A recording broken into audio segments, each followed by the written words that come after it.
네, 오늘 8월의 마지막 주이죠. 8월의 마지막 주. 날씨가 갑자기 선선해진 것 같습니다. 그렇지 않습니까, 여러분? 그래서 오늘 사도행전은 75번째 시간으로 여러분과 같이 나누게 되겠습니다. 75번째 시간.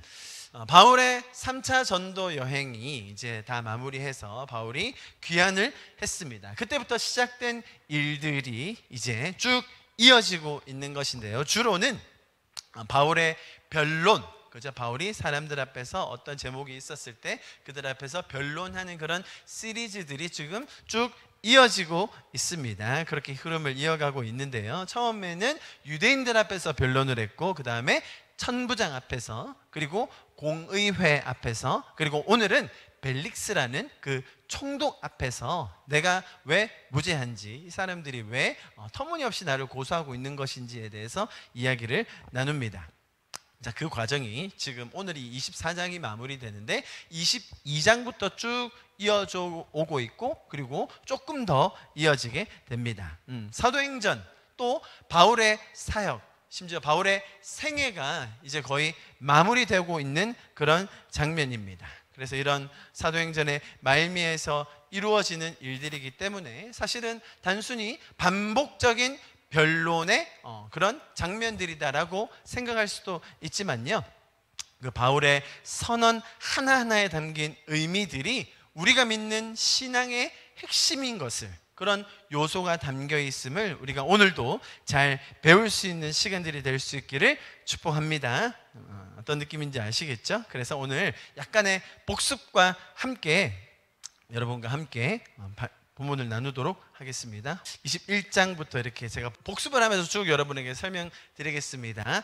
천부장이 등장했었죠. 천부장의 이름도 거론이 되었었습니다. 글라우디오 루시아라는 사람입니다. 역사송에 등장했던 인물이죠. 이 사람이 바울을 예루살렘에서, 지금 현재 예루살렘에 있는데요, 가이사랴에 있는 벨릭스 총독에게 데려가는 장면을 지난주에 보았습니다. 그렇게 데려가는 이틀의 그 기간이 굉장히 긴박하게 지나갔었습니다. 자, 지금까지 내용을 조금 숙지를 못하셨던 분이라면 벨릭스, 루시아, 가이사랴, 이렇게 여러 가지 지명과 이름들이 등장할 수 있어서 조금 당황하실 수도 있습니다. 제가 천천히 짚어드릴 테니까 한번 잘 따라와 주시기를 바랍니다. 먼저 예루살렘이 배경이었습니다. 왜죠? 바울이 3차 전도 여행을 마치고 예루살렘으로 복귀를 했거든요. 예루살렘으로 돌아가야 된다. 거기 돌아가서 지금까지 모았던 구제의 헌금들, 예루살렘에 힘들어하는 성도들이 있었습니다. 뿐만 아니라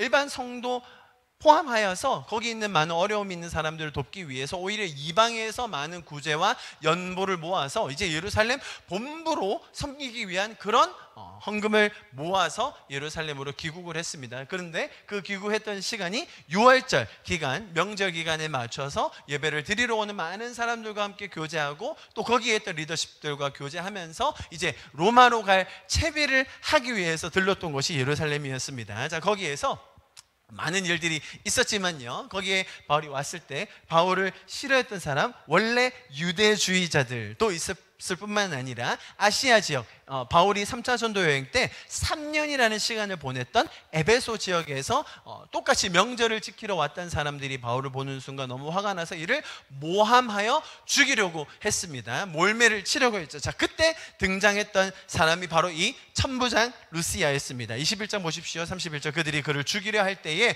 온 예루살렘이 요란하다는 소문과 군대의 천부장이 들림에 그가 급히 군인들과 백부장을 거느리고 달려 내려가니 그들이 천부장과 군인들을 보고 바울 치기를 그치는지라. 그죠? 전혀 예상하지 못했던 바울이나 혹은 다른 성도들도 이렇게 말려질 수 있을 거라고 예상을 못했는데, 천부장이 그때 예의주시하고 있었거든요. 명절이고 전 세계에 흩어져 있던 유대인들이 다 다시 예루살렘으로 모이는 기간이었습니다. 왜죠? 그 명절을 지키기 위해서요. 너무나 중요했거든요. 그래서 흩어져 있던 디아스포라 유대인들이 모여서 다시 명절을 지키는 이 기간에 유대인들끼리 또 로마에 대항하여서 반역을 한다든지 반란을 일으킨다든지 그런 케이스들이 많았기 때문에 이 기간은 더 특별히 로마의 군대들이 더 경계를 하고 있었던 시간이었고, 그때 어떤 한 사람을 죽이려는 그런 시도, 폭동 같은 일이 벌어졌다는 소식을 감지하고는 바로 급파해서 천부장과 백부장이 내려와서 바울의 생명을 건져주는 장면이었습니다.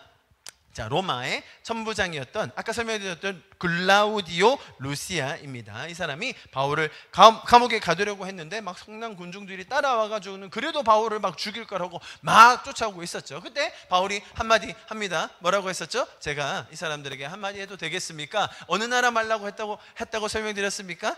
코인의 헬라어, 당시 로마 전 지역에 통용되던 언어였습니다. 비록 속국의 사람들이 많이 있었지만 그래도 통용되는 언어는 하나 있어야 될 것 아닙니까? 그런데 속국의 사람이 유대인인 걸 알잖아요. 속국의 사람이 코인의 헬라어를 한다? 그 말인즉슨 굉장히 지성인, 굉장히 교양 있는 사람이었다라는 것을 설명했죠. 그래서 이 천부장도 놀랐던 거죠. 바울을 데리고 영내로 들어가려 할 그때에 바울이 천부장에게 이르되 내가 당신에게 말할 수 있느냐? 이르되 내가 헬라말을 아느냐? 그랬더니 이제 바울이 조금 더 힌트를 줍니다. 내가 헬라말을 할 뿐만 아니라 어느 지역 출신이라고요? 내가 소읍이 아닌 39절 보세요. 소읍이 아닌 길리기아 다소시의 시민이다. 길리기아 다소의 시민들은 대부분 로마 시민이었다라는 소문이 있을 정도로 꽤나 잘 살고 유명했던 도시라는 거죠. 천부장이 깜짝 놀랍니다. 나는 돈을 엄청 주고 로마 시민권을 산 사람인데 당신은 어떻게 그런 시민이 되었냐고 라는 질문이 나올 정도로 바울이 다시 보게 되지 않습니까? 그래서 바울이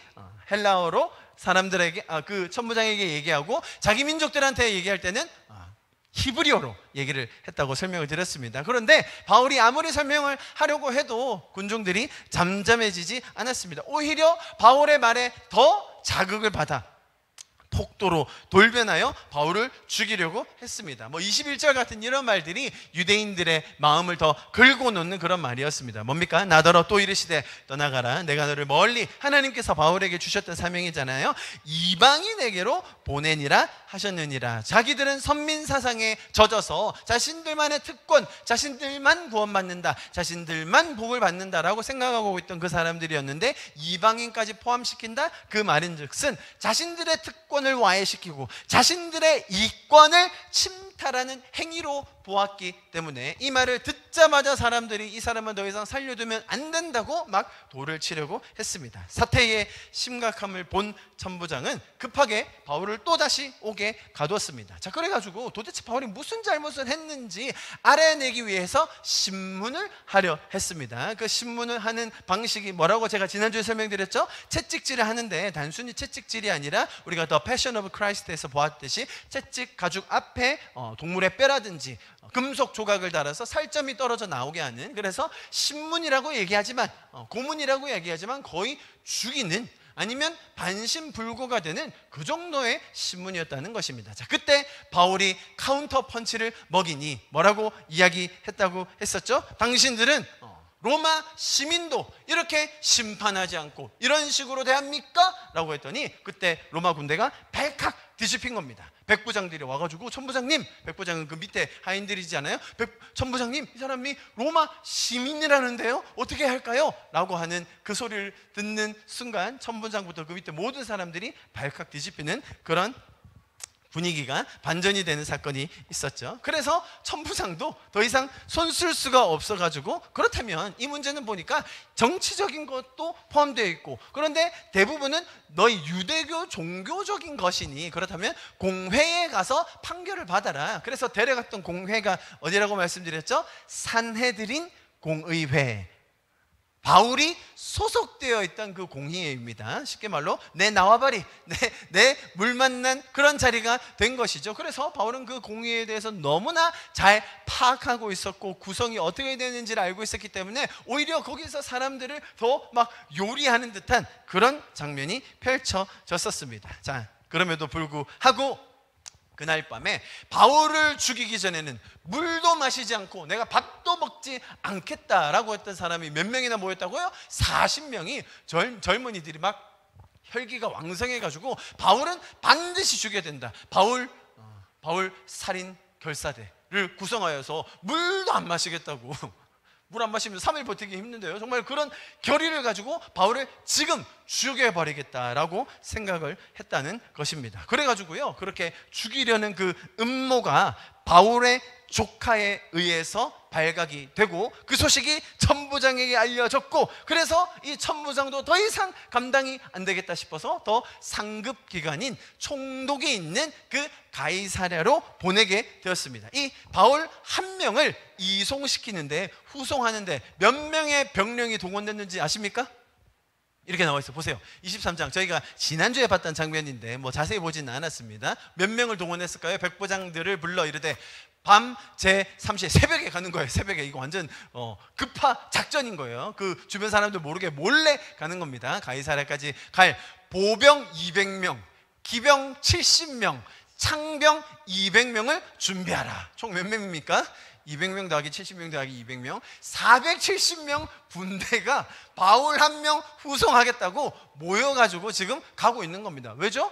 이 한 명을 죽이기 위해서 40명이라고 했지만 그 결의를 한 40명 외에요, 너무나 많은 사람들이 바울만 보면 죽이겠다고 그렇게 하지 않았겠습니까? 그런데 단순히 이게 바울 한 명의 문제라기보다는 유대인 안에 있는 뭔가 원래 기존의 유대교를 믿고 있었던 사람들과 이 사람들 대 또 새로운 종파, 그리스도교라고 말하는 그 사람들이 있는데 거기에 대표되는 인물이다 보니 이 사람을 여기에서 죽이려고 한다? 당연히 기독교 사람들은 유대교를 해야지 않겠죠. 그러나 그런 정황과 종교적인 가치를 모르는 천부장 입장에서는 이 사람이 너무나 중요해 보였기 때문에 절대로 죽이면 안 되겠다, 이 사람들 손에 죽게 해서는 안 되겠다, 정당한 절차를 거쳐서 해야겠다라는 마음을 먹고 이렇게 호위하여 가이사랴로 호송하게 됩니다.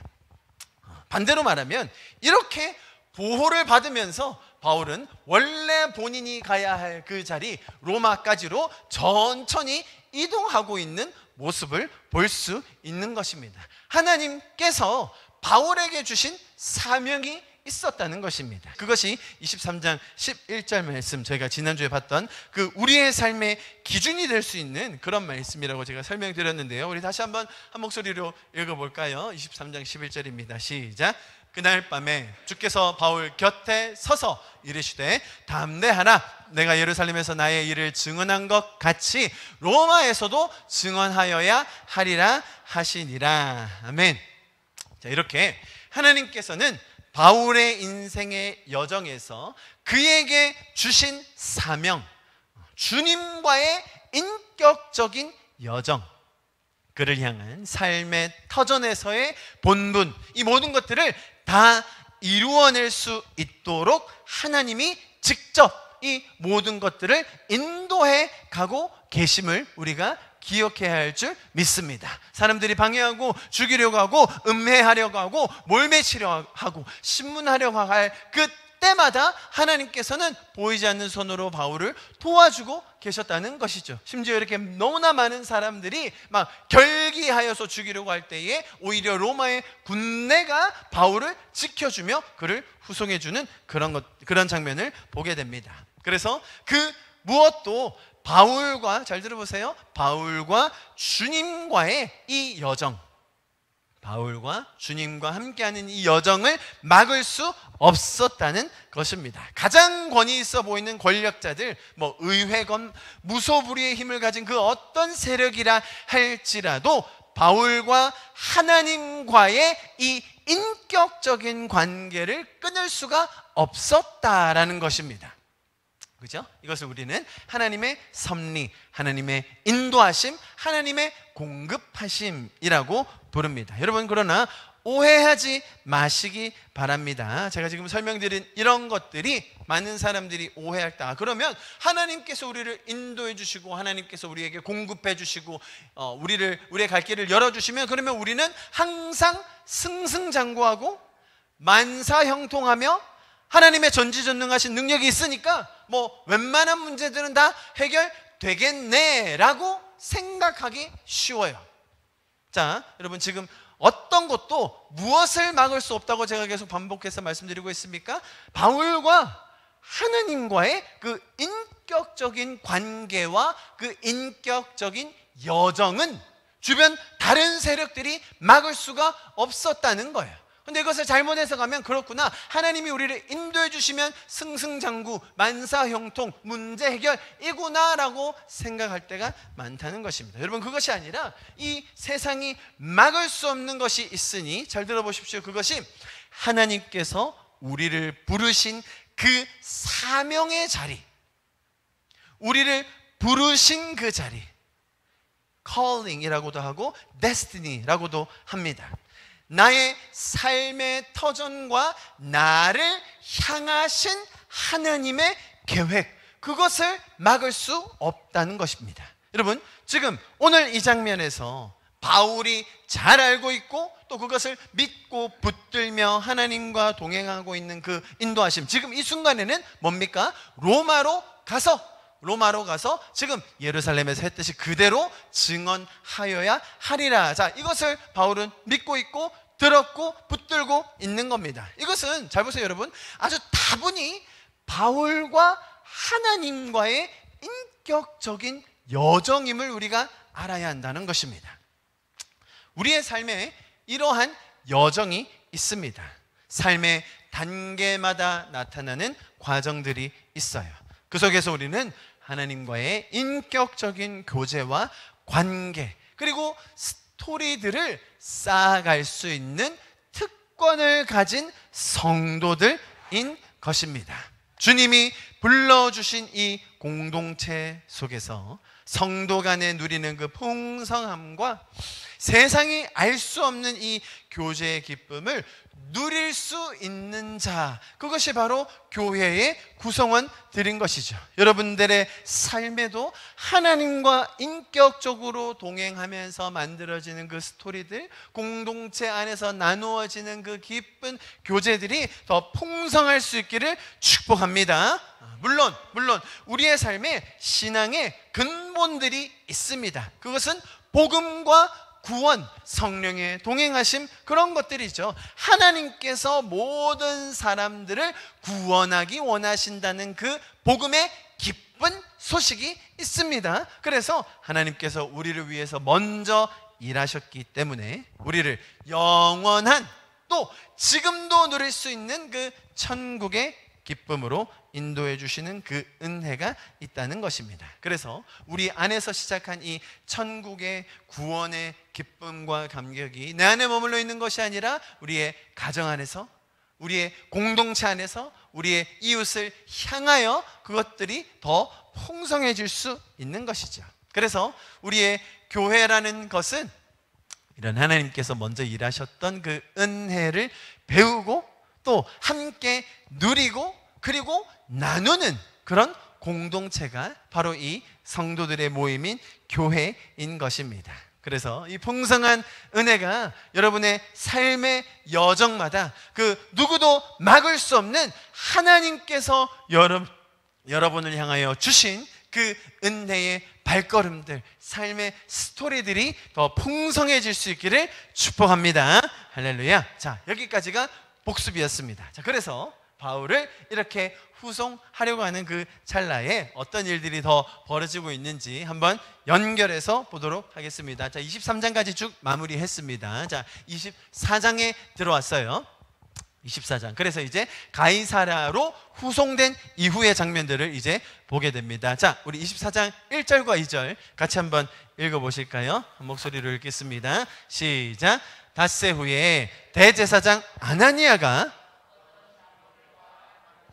더둘로와 함께 내려와서 총독 앞에서 바울을 고발하니라. 바울을 부르매 더둘로가 고발하여 이르되, 이 장면을 읽으시면서 참 여러분 혀를 차시면서 아유 참 못났다 라고 생각하셔야 하는데요. 왜냐하면 보십시오. 대제사장 아나니아가 지금 그 산헤드린 공의회의 가장 수장격인 대제사장 아나니아라는 사람, 굉장히 부패한 사람이라고 제가 지난주에 설명드렸었습니다. 이 아나니아가 이 가이사랴까지 쫓아와서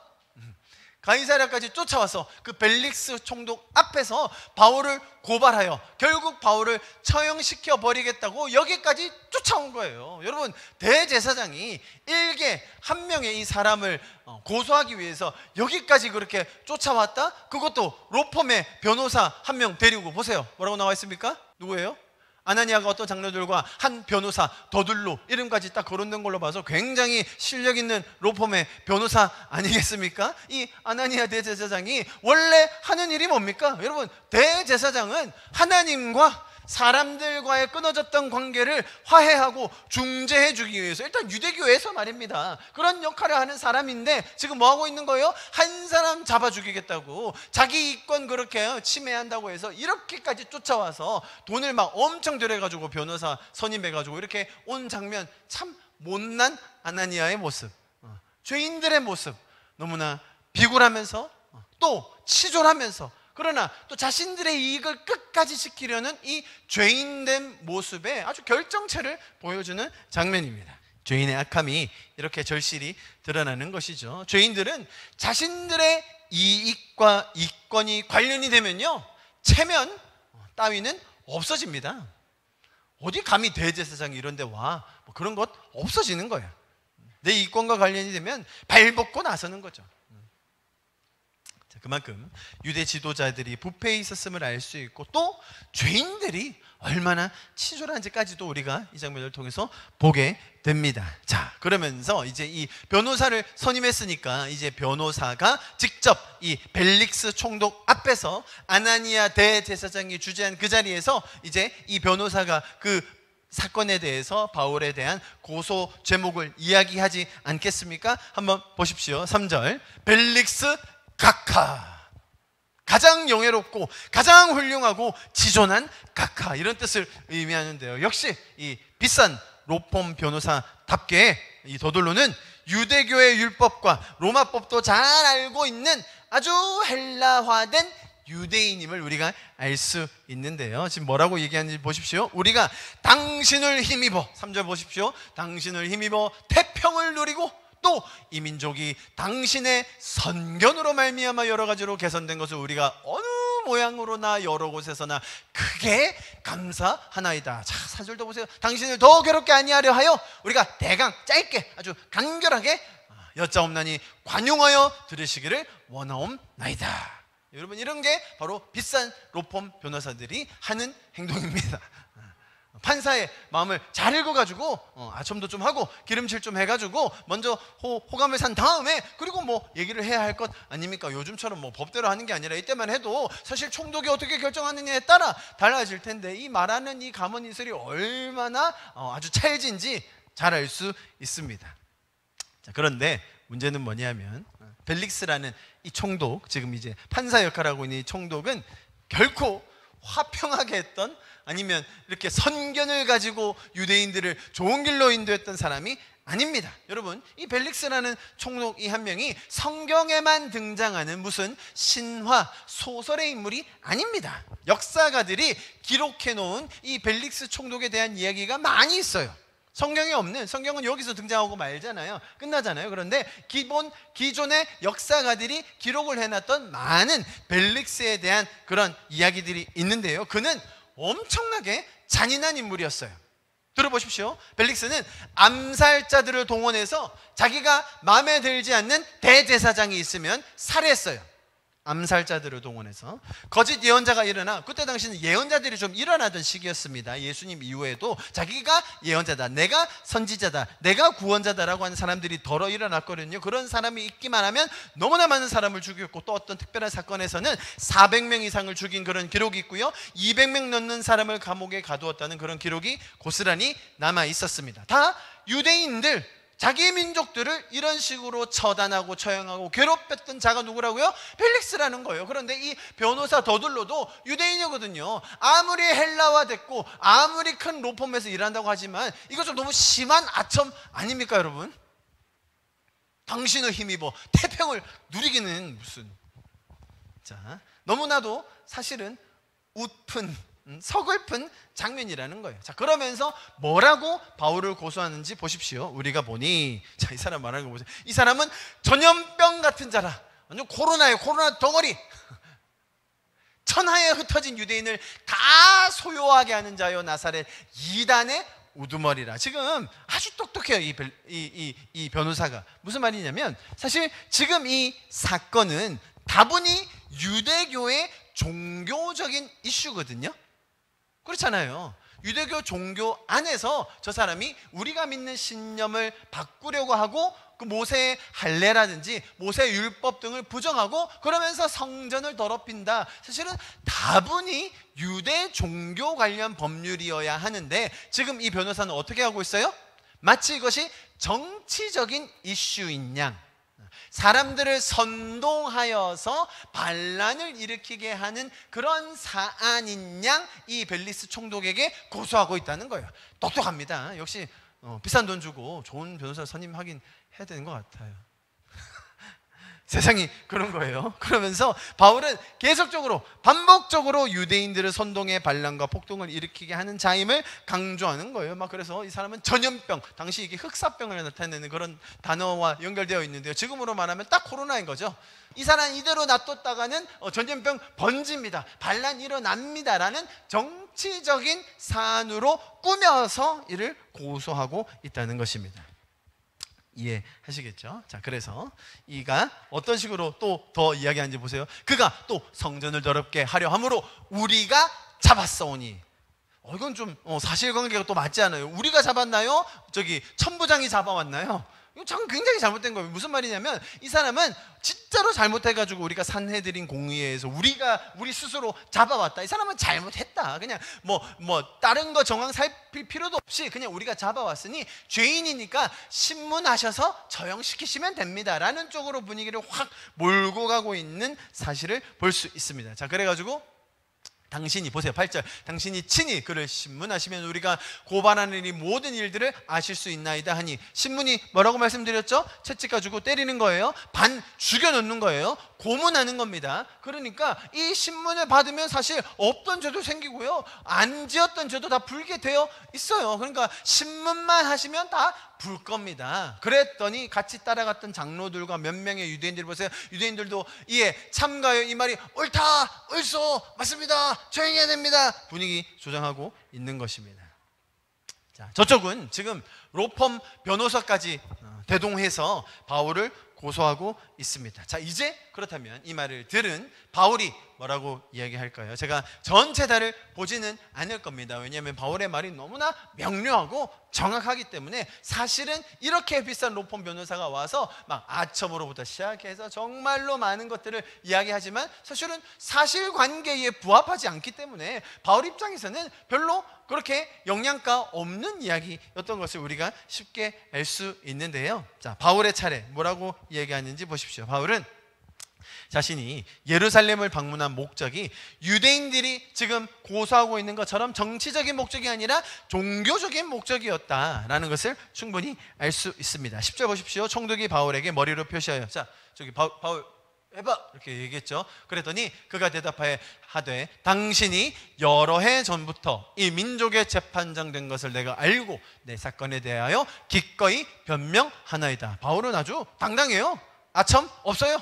아주 그냥 간단한 인사말, 아주 오랫동안 재판을 해오셨다는 거 제가 들었습니다. 제가 그거 믿고 그거 잘 아실 거니까 그거 믿고 제가 한번 변론을 해보겠습니다 라고 하면서 시작하는 겁니다. 당신이 아실 수 있는 바와 같이, 보세요, 당신이 아실 수 있는 바와 같이, 그거 조금 조사해보면 나옵니다. 뭐라고요? 내가 예루살렘에 예배하러 올라온 지, 정치적인 선동을 하러 온 것이 아니라 예배하러 올라온 지 며칠 됐다고요?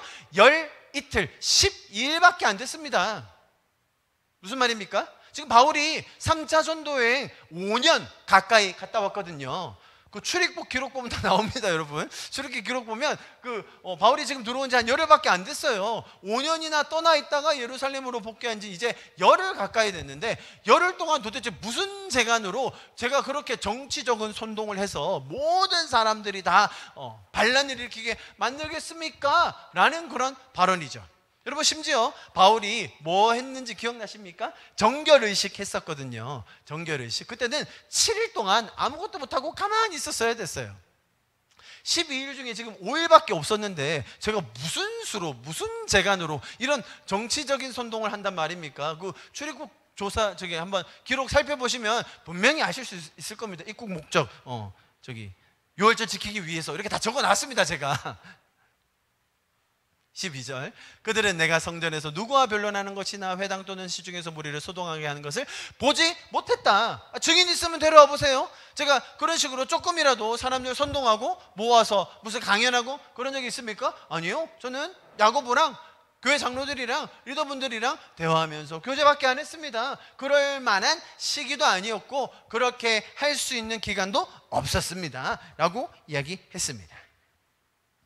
자, 그래서 증인도 없고 아무것도 없는 이런 상황에서 그들이 억지로 고소하고 있다는 것을 우리가 알 수 있습니다. 그래서 13절 이제 나를 고발하는 모든 일에 대하여 그들이 능히 당신 앞에 내세울 것이 없나이다. 아니 그렇게 정말로 정확한 고소 건수라고 하면 증인 한 명 데려오면 끝날 것을, 그죠?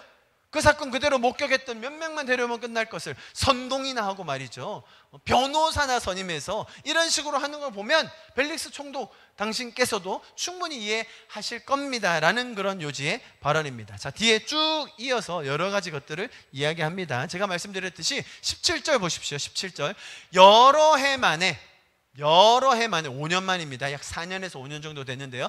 여러 해 만에 내가 내 민족, 누굽니까? 유대인들, 예루살렘에 있는 유대인들을 구제할 것과 재물을 가지고 왔다. 내가 여기서 선동해가지고 반란을 일으키러 온 것이 아니라 오히려 지금 당신이 관할하고 있는 이 지역에 내 민족 사람들이 힘들어하니, 가난에 힘들어하니, 재물이 필요하니 내가 다른 지방에서 연보, 헌금을 모아다가 가져왔다. 무슨 말이냐? 그러면서 쭉 이어서 설명을 하는 것이 바울의 변론의 장면입니다. 자, 여기까지가 다 끝났어요. 자, 바울이 쭉 변론했습니다. 나중에 관심 있으신 분들은 쭉 한번 그 구절들을 천천히 읽어보시면 바울의 변론이 얼마나 정확하고 또 명료하고 논리적인지를 충분히 보실 수 있을 겁니다. 제가 오늘은 시간이 없어서 요거까지는 다 살펴보지를 않을 겁니다. 자, 그래서 변론이 다 끝났어요. 자, 이 다음부터가 오늘의 재미있는 장면입니다. 이제부터 재미있는 장면이에요. 여러분 보세요. 자, 그래가지고 벨릭스가 그 말을 다 듣고 나서 어떻게 했는가 한번 보십시오. 22절 24장 22절이에요. 벨릭스가 이 도에 관한 것을 더 자세히 아는 거로, 지금 벨릭스 총독이 이미 바울이 전하는 이 그리스도 교에 대해서 더 잘 알고 있다고 하네요. 어떻게 알았을까요? 그래서 연기하여, 자, 판결을 연기하는 거예요. 이르되 천부장, 아까 데리고 파송했던 천부장 루시아가 내려오거든 너희 일을 처결하리라 하고. 자, 이게 상황이 좀 이상해요. 벨릭스는 이 유대교와 그리스도교에서 잘 안 돼요. 거기까지는 좋아요. 거기까지는 좋은데, 그런데 이것에 대한 판결을, 아니 자기가 해달라고, 총독이 좀 해달라고 470명 동원해서 한 명 후송해 놨더니 또 지금 천부장 다시 불러다가 그거 참고해서 판결하겠다? 여러 가지로 꿍꿍이가 있어 보입니다. 백부장에게 명하여 바울을 지키되, 자, 이제 자기 하수에 있는 백부장 다른 장교들을 시켜요. 지키되 자유를 줘라. 오, 좋아요. 자유를 줘라. 그리고 그의 친구들이 그를 돌봐주는 것을 금하지 말라. 가택연금 정도 하는 것 같아요. 아시겠죠? 구속이긴 구속이에요. 자유는 없어요. 그러나 너무 심한 죄수처럼 다루지 말고 손님도 좀 올 수 있으면 허락하고 그런 식으로 조금 자유를 줘라 라고 이야기했습니다. 자, 제가 다음 장면에서 또 이 벨릭스 총독의 말이 왜 그런지가 설명이 나오는데요. 제가 간단하게 요약해서 말씀드리겠습니다. 이 벨릭스 총독의 아내가 유대인이었어요. 얼마나 절세 미인이었는지 설명을 드리겠습니다. 이 아내가 유대인이었기 때문에 이 벨릭스 총독도 유대교에 대한 이야기, 또 이 벨릭스의 아내가 그리스도교, 기독교에 대해서 관심이 많았어요. 그래서 총독에게, 자기 남편에게 자꾸 이야기를 했고 총독도 이미 잘 알고 있었습니다. 자, 그런데 지금 사실은 총독이 보면 여러 가지 정황상 너무나 무죄라는 게 명백하지 않습니까? 자, 그래서 상급 기관으로서 이제 판결을 하면 되는데 왜 또 기다리고 있었을까요? 첫 번째는 사실은 이 사람에 대해서 무죄를 판결하는 순간 반대편에서 기존 유대인들이 반발이 일어날 게 뻔했거든요. 그러니까 사실은 자기가 판결을 내리지 않고 그냥 계속 끌면 자기 다음 사람이 와서 판결해도 되죠. 아주 꼼수가 좋아요. 아시겠습니까? 그래서 2년 있다가 지금 바뀌거든요. 벨릭스 총독에서 그 다음 총독으로 바뀌어요. 그래서 바울이 사실은 이 판결을 내려주지 않아서 거의 2년 동안 감옥 생활을 해요. 자, 그런데 또 한 가지 꼼수가 있었으니, 아까 바울이 뭘 들고 왔다고 했죠? 연보를 모아가지고 왔다고 했죠? 자, 바울에게 약간 힌트를 주는 거예요. 지금 보니까 약간 무죄인 것 같은데 내가 뭐 너무 심하게 구속시키지 않을 테니까 좀 자유롭게 있다가 뭐 그렇게 뭐 좋은 게 좋은 건데 좀 그렇게 뭐 가져왔던 연금 이런 거 좀 이렇게 같이 서로 줬고 하면 뭐 당신도 풀어줄 수 있다. 뇌물을 바라는 거예요. 뇌물을. 벨릭스 총독이 바울이 연보를 모아가지고 왔고 또 심지어 로마 시민권자이다 보니 분명히 돈이 많았을 거라고 생각한 거예요. 그래서 이 벨릭스 총독이 뇌물을 바라고 바울에게 약간의 자유를 주면서 밀당을 하고 있는 거죠. 바울이 어떤 사람인지를 몰랐으니까요. 한번 보십시오. 이어서 볼게요.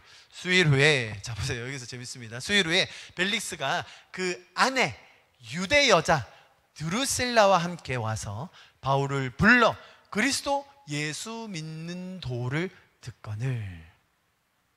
자, 벨릭스의 유대 부인 드루실라. 이 여자로 말씀드릴 것 같으면 아그리빠 1세의 막내딸로서 AD 37년에 태어났습니다. 처음에는요 코마겐의 왕자 에피파네스와 약혼을 했거든요. 그런데 이 왕자가 할례를 안 받겠다는 거예요. 유대인이면 남자 할례를 받아야 되는데 모계를 따라가잖아요. 그런데 안 받겠다는 거예요. 그래가지고 아예 안 되겠다 파혼하게 돼가지고 그 다음에 누구랑 결혼했냐면 에메사의 왕 아지주스와 결혼을 했어요. 자, 근데 그때 나이가 이 와이프 두루실라 나이가 15살밖에 안 됐대요. 그런데 너무 절세 미인이어가지고 이 벨릭스 총독이 반한 거예요. 그래서 어떻게 했느냐, 그 유대인 중에 마술사가 있었는데 그 사람 이름이 아토모스였어요. 아토모스를 해가지고 사기를 쳐요. 이 원래 했던 그 결혼을 파혼시키고 자기가 이 여자를 세 번째 부인으로 맞아들여요. 재밌죠 여러분? 이게 다 역사에 기록이 돼 있어요. 네. 이 벨릭스 총독이 어떻게 이 아내를 맞이했는지, 이 아내는 어떤 가문 출신이며 어떻게 여기까지 왔는지, 아주 절세 미인으로 이 왕의 마음을 사로잡긴 했지만 이 왕이 했던, 이 벨릭스 총독이 했던 일의 행동은 전혀 도덕적이거나 합법적인 것이 아닌 마술사를 동원해서 막 거짓말해가지고 이혼하게 하고 결국 자기의 세 번째 마누라로 데려왔다라는 거예요. 드루실라는, 이 와이프는요, 벨릭스의 아내였던 드루실라는 유대인으로서 당시 그리스도 예수에 관한 도에 대해서 많은 관심을 가지고 있었습니다. 그래서 다른 사본들, 역사적 사료들을 보면 드루실라가 바울을 만나자고 계속 재촉해가지고 결국 벨릭스 총독과 함께 드루실라가 지금 뭐예요? 바울에게 가서 우리에게 기독교를 가르쳐 주시오라고 하는 장면이 등장하게 되는 거예요. 그럼 바울 입장에서 어땠겠습니까? 바울은 감옥에 갇혀 있습니다. 그죠? 좀 투옥된 상태예요. 자유는 없습니다. 자, 그런 상태에서 자기에 대한 결정 권한을 가진 그 사람, 또 내 동족이기도 하면서 이 기독교에 관심 있는 그 아내, 그들이 먼저 제 발로 찾아와서 우리에게 기독교, 그 예수 믿는 도를 가르쳐 주세요. 이야, 이거 뭐 무슨 말을 하면 좋을까요, 여러분? 어떤 말을 했을까요, 바울은? 사실 요 정도 찰나에 바울이 조금만 이렇게 너무 좀 이렇게 레디컬하지 않게, 너무 극단적이지 않게, 아니 뭐 충분히 예수 믿는 도에 대해서 그래도 좀 부드럽게 이야기할 수도 있잖아요. 사랑의 하나님, 은혜의 하나님, 용서의 하나님, 뭐 그것도 복음의 한 부분이니까요. 그런데 바울이 오늘 이 장면, 자, 벨릭스 총독과 그 아내에게 복음을 나눌 수 있는 이 시점에서 바울이 무엇이라고 이야기했는지 오늘 그 장면을 보고 마치려고 합니다. 한번 보실까요? 바울은 이 말을 함으로써 이제 2년 동안 갇혀있게 되는 거예요. 조금만 부드럽게 얘기했으면 그냥 나갈 수도 있었는데 바울이 뭐라고 얘기했을까? 같이 한번 읽어봅니다. 25절 시작. 바울이 의와 절제와 장차 오는 심판을 강론하니. 정말 엄청 재밌어하네요. 왜 바울은 사랑과 은혜와 양선을 강조하지 않고 강론하지 않고 하필 의와 절제와 하나님의 다가올 그 심판에 대해서 이야기했을까요? 사실 복음이라는 것이 어떤 한 면만 전할 수는 없는 것이죠. 은혜의 하나님이 있다면 당연히 또 그 은혜를 주기 위하여 먼저 희생하시고 일하셨던 그 예수님의 일하심이 있을 거고요. 의의 하나님이 있다면 불의한 세상 그 속에서 일어나고 있는 그 죄와 그 죄의 결과의 참혹함들이 나눠져야 할 것입니다.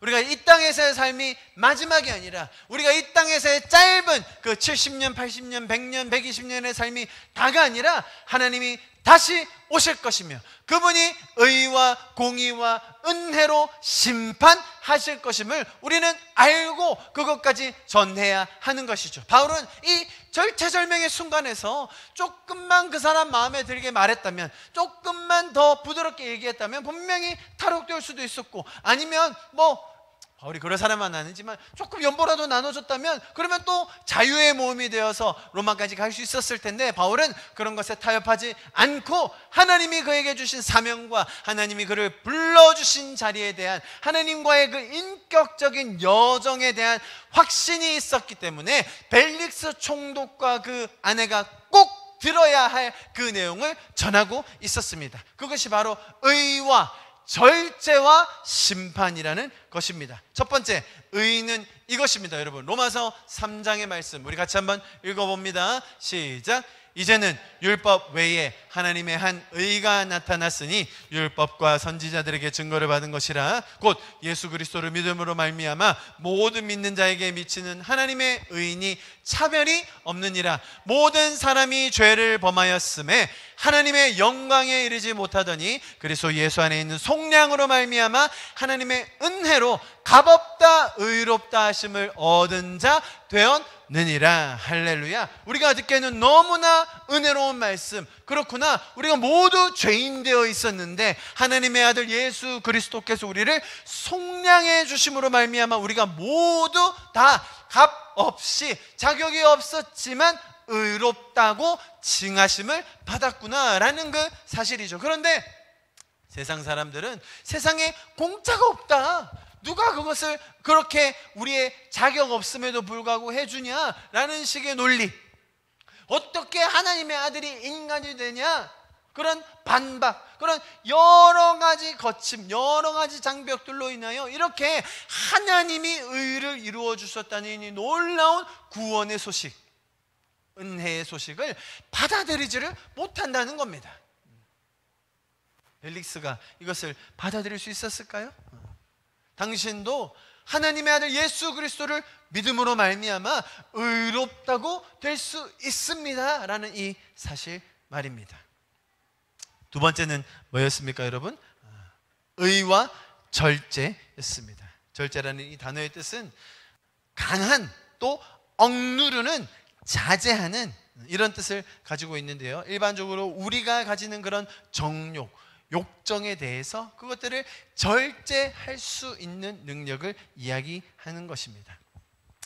내가 하고 싶은 것, 내가 욕망하는 것, 내가 너무나 육신적으로 바라는 것, 여러분, 성경은 그런 것이 없다고 이야기하지 않아요. 그죠? 이것이 불교와 굉장히 다른 점인데요, 불교나 힌두교에서는 어떻게 이야기하죠? 우리의 욕망, 소원함, 나의 바람, 그 자체를 없애라는 거예요. 내가 원하는 게 많으니까 억울함이 생기고 후회가 생기고 결핍이 생기고 그러다 보니 나쁜 행동을 한다는 것이죠. 원함, 내가 바라는 갈망을 없애라. 그러면 행복해진다라는 거예요. 그러나 결론적으로 그것이 됩니까, 여러분? 인간의 욕망은, 인간의 바람, 우리의 갈망은 사실은 하나님께서 우리 안에 넣어주신 하나님의 흔적이에요. 그런 갈망들이 하나님 안에서 신앙 안에서 우리의 완전해진 그 모습으로 향하는 그런 과정 속에서 하나님께서 만족해 주시고 하나님께서 채워주신다는 것이죠. 자, 그럴 때 우리의 세상적인 죄적인 욕망들이 올라올 때마다 매일의 순간에서 매일의 삶의 그런 터전에서 우리의 죄적인 그런 욕망들이 올라올 때마다 절제할 수 있는 능력, 그것이 바로 성도들의 힘이라는 것입니다. 신약 성경에서는 이 절제라는 것이 성령의 열매로 표현되어 있어요. 그죠? 그렇기 때문에 우리는 성령 안에 거하는 사람들로서 성령과 동행하며 절제라는 열매를 맺을 수 있는 성도들이라는 것입니다. 다음 세 번째 뭐였습니까? 심판을 강론하니. 자, 여기서 장차 오는 심판이라고 표현된 이 단어들은요, 짧은 시간 안에 임해서 반드시 이루어질 것을 나타내고 있습니다. 바울은 하나님의 심판이라는 것이 오랜 후에 이루어지거나 일어나지 않을 그런 잘 알지 못하는 일이 아니라 반드시 짧은 기간 안에 이루어지는 일임을 강조하고 있었던 것입니다. 우리가 종말을 이야기하는 것이 아니라, 그죠? 종말이라는 것은 사실은 전 지구적인 또 하나님의 운행하심 안에서 일어날 일이지만, 사실 우리의 생애를 볼 때, 우리의 삶의 유한함을 볼 때 우리는 하나님 앞에서 하나님께서 우리의 삶에 대해 심판하신다라는 것을 알고 살 수 있는 성도가 된다는 것입니다. 여러분, 자, 이 세 가지 이야기를 들었을 때 벨릭스의 마음이 얼마나 찔렸을까요? 워낙 의나 절제, 심판 등과는 거리가 먼 사람이라고 제가 설명을 드렸지 않습니까? 벨릭스가 바울의 강론을 들으면서 두려움에 빠지게 되었음을 그 다음 구절이 보여주고 있지요. 그도 그럴 것이 정말로 자기의 욕망을 채우기 위하여 마술사를 동원해서 막 이혼을 하게 만들고 강제로 아내를 얻어내는 등 정말로 이 사람의 삶에서는 이런 것들을 두려워할 수밖에 없는 반응이 나오는 것 같습니다.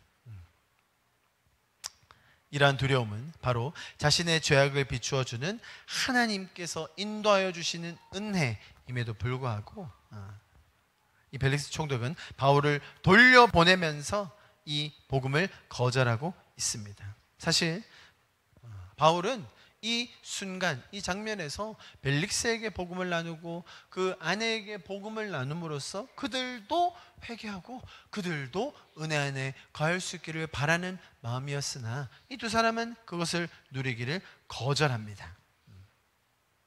그래서 대답하되 지금은 가라, 내가 틈이 있으면 너를 부르리라 하고, 그 아내가 졸라가지고 요청해서 한번 가서 들어보자 해서 들었는데 들어보니 자기 마음에 썩 안 들거든요. 그러니 다음에 또 듣지 뭐 하면서 보냅니다. 그러면서 뒤에서는 계속 뇌물 달라고 막 그냥 꼬시고요. 결국은 자기 임기가 마칠 때까지 바울을 자유롭게 해주지 않는 내용이 오늘 본문의 뒤에 나옵니다. 자, 여러분, 주님께서 일하신 이 모든 것들을 이해하면서 또 믿고 성령님과 인격적으로 동행하며 사는 것이 우리 성도들의 삶입니다. 여러분, 하나님이 일하셨기 때문에, 그 아들을 보내주셨기 때문에 우리가 의롭다함을 입었습니다. 우리가 구원함을 입고 천국의 기쁨으로 지금부터 시작하여 영원히 그 기쁨을 누릴 수 있는 존재가 된 줄 믿습니다. 여러분, 지금 절제가 사라진 세상입니다. 절제가 미덕이 되지 않습니다. 이런 세상 속에서 우리 스스로를, 우리는 먼저 구원받았기 때문에, 우리에게 은혜가 충만하기 때문에, 우리가 성도로 사는 자들이기 때문에 우리는 스스로 절제할 수 있는 성도가 된 것입니다. 그래서 우리의 삶이 주님 앞에서 온전함으로 서게 될 날을 기대하며 사는 삶, 주님과 날마다 동행하며 그 인격적인 교제와 인격적인 여정을 막을 수 없는 세상임을 우리가 알고 깨닫고 믿으며 주님과 동행할 수 있는 그 삶을 우리가 누릴 수 있는 것입니다. 여러분 잘 들어보십시오. 믿지 않는 자들에게는 심판만큼 두려운 게 없는 거예요. 그래서 염라대왕이 그렇게 무서워요. 나랑 아무 관계도 없는데, 나랑 아무 상관도 없는데 그냥 내가 잘못한 거를 다 그냥 다 끄집어내서 처벌하겠대요. 심판하겠대요. 자, 여러분 잘 들어보십시오. 믿지 않는 자들에게, 신앙이 없는 자들에게는 심판의 날이 두려운 날이지만, 하지만 저와 여러분 성도들에게는 심판의 날이 승리와 기쁨의 날인 것입니다. 그것이 우리의 더 큰, 더 기쁜, 더 놀라운 잔치의 날이 되는 것입니다. 여러분 심판의 날이 두려운 날이 아닙니다. 우리에게는 정말로 기쁜 날, 완전한 연합을 이루는 날, 완전히 회복되는 날, 하나님께서 우리의 눈에 눈물을 닦아주시고 이 땅에 완전한 의와 공평을 이루시는 날, 죄를 완전히 처벌하시고 이제 우리가 주님과 완전한 천국을 이루는 날, 그게 뭐예요? 종말. 뭐가 종말한다는 거예요? 죄가 종말한다는 거예요. 죄를 심판하시겠다는 거예요.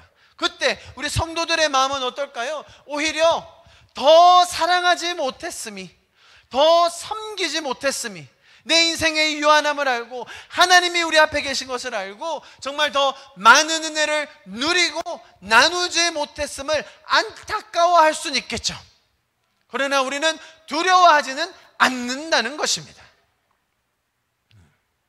벨릭스와 그 아내의 반응을 보면서 또 바울이 나누었던 정말 신앙의 정수, 핵심적인 것들을 보면서 여러분 우리의 삶, 이번 주 한 주를 주님 앞에서 그분과 함께 동행할 수 있는 시간들을 가져갈 수 있기를 소망합니다. 여러분 야고보서 1장 27절에 이렇게 이야기합니다. 우리 같이 한번 읽어보겠습니다. 시작. 하나님 아버지 앞에서 정결하고 더러움이 없는 경건은 곧 고아와 과부를 그 환난 중에 돌보고 또 자기를 지켜 새 속에 물들지 아니하는 그것이라. 여러분 이것이 성경이 말하는 절제의 한 모습인 거예요. 세상에서 도대체 누가 이렇게 이야기합니까? 아무도 이렇게 얘기할 수 없어요.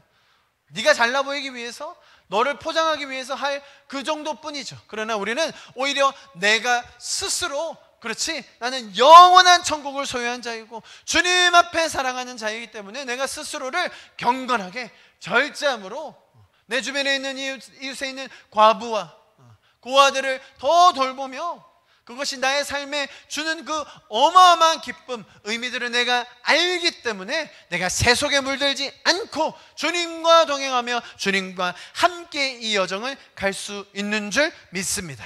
여러분 성경은 우리에게 정말로 너무나 놀라운 하나님과 함께하는 그런 여정들을 보여주고 있습니다. 주님과 날마다 동행하시면서 이 여정 속에서 주님과의 스토리를 만들어가는 저와 여러분 될 수 있기를 간절히 축복합니다. 할렐루야. 우리 좀 이 시간 같이 기도하고 예배를 마치면 좋겠습니다. 내 모든 것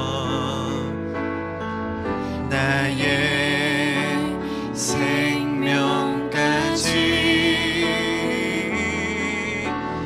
다 주님 앞에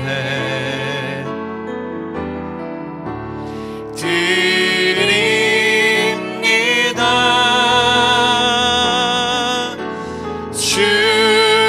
주인 제 안에서 이제 내 영혼 자유해. 내가 주의 거룩한 이름을 높이며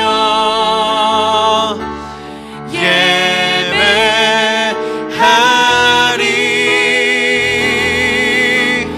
어린 양 찬양하리. 내 평생 그 하나로 충분해요. 어린 양 찬양하리.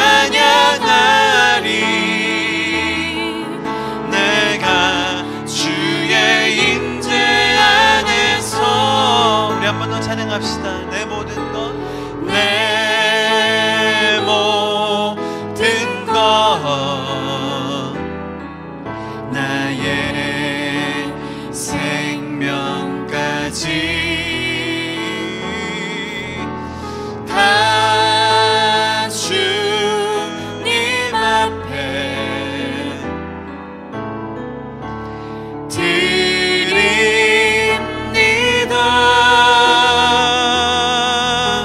주 임재 안에서 이제 내 영혼 자유해. 내가 주의 거룩한 이름을 높이며 예배하리.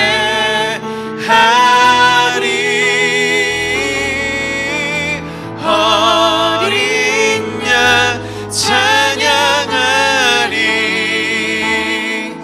내 평생 그 하나로 충분해요. 어린 양 찬양하리. 내가 주의 임재 안에서 어린 양 찬양하리.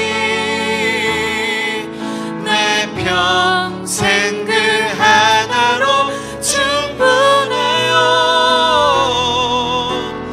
어린 양 찬양하리.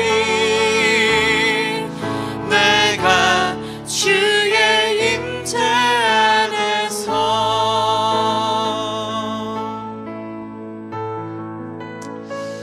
이 주님, 우리가 주님의 임재 안에 완전한 자유함을 누리게 해주셔서 감사합니다. 주님의 임재 안에 우리가 주님과 날마다 인격적인 여정을 함께 할 수 있는 특권을 주셔서 감사합니다.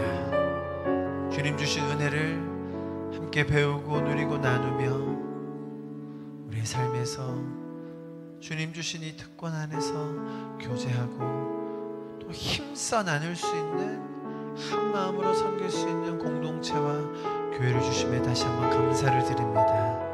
주님, 우리의 삶 가운데 주님 오늘 주신 이 메시지들, 본문에 이야기하는 정말 놀라운 이 가치들이 더 풍성하게 깨달아지게 하여 주시옵소서. 주님이 우리를 불러주신 그 사명의 자리, 삶의 터전에서 우리를 끊을 것이 아무것도 없음을 배우게 해주셔서 감사합니다. 우리의 삶에 주님께서 이루어주신 그 의와 우리가 세상이 알지 못하는 그 힘으로 할 수 있는 그 절제와 주님 앞에 주님이 모든 것을 완전하게 하시고 죄를 심판하셔서 완전한 천국을 이루실 그 심판의 때가 그리 멀지 않음을 우리 마음에 다시 한번 새길 수 있게 인도해 주셔서 감사합니다.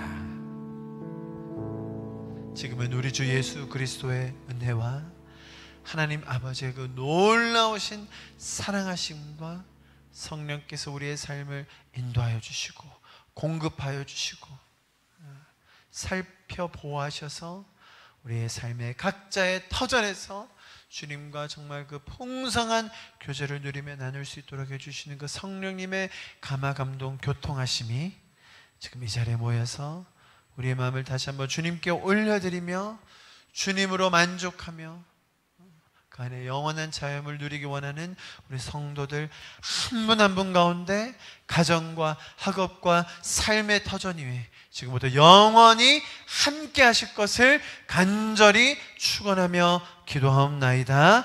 아멘.